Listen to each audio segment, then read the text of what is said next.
আমরা প্রতিনিয়ত শরীরের যত্ন নিয়ে থাকি, খাওয়া দাওয়া, বিশ্রাম কিংবা শারীরিক অসুস্থতায় ডাক্তারের কাছে যাই, কিন্তু মনের যত্নের কথা কতটা ভাবি আমরা? না। মানসিক চাপ বা দুঃখ যখন জমে যায় তখন আমাদের প্রয়োজন হয় কোপিং স্ট্র্যাটেজি, অর্থাৎ চাপ সামলানোর উপায়।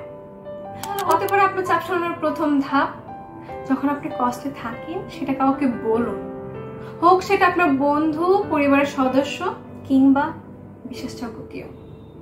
দেখবেন কথা বলার মাধ্যমে আপনার অর্ধেক বোঝা কমে যাচ্ছে। দ্বিতীয়ত, নিয়মিত জীবনযাপন। প্রতিদিনের যথেষ্ট ঘুম, খাওয়া দাওয়া আর ব্যায়াম মনের উপর ইতিবাচক প্রভাব ফেলতে পারে। নিজেকে বা নিজের শখে সময় দেওয়া হলো তৃতীয় ধাপ। সেটা হতে পারে বই পড়া, গান শোনা, নাচ করা কিংবা ছবি আঁকা। যে কাজ আপনাকে আনন্দ দেয় সেই কাজে আপনার মানসিক প্রশান্তি ফিরে আসে, আপনার মানসিক চাপ কম অনুভূত হয়। চতুর্থত, শ্বাস প্রশ্বাসের ব্যায়াম বা মেডিটেশন। কয়েক মিনিটের অনুশীলনে মাথার ভেতরে চাপ অনেকটা কমে যায়।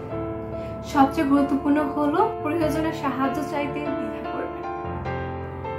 মনে রাখবেন, সাহায্য চাওয়া দুর্বলতা নয়, বরং শক্তিরই বহিঃপ্রকাশ। আমরা যখন নিজেদের মনে যত্ন নিই তখন আমরা অন্যের কাছেও আলো ছড়াতে পারি।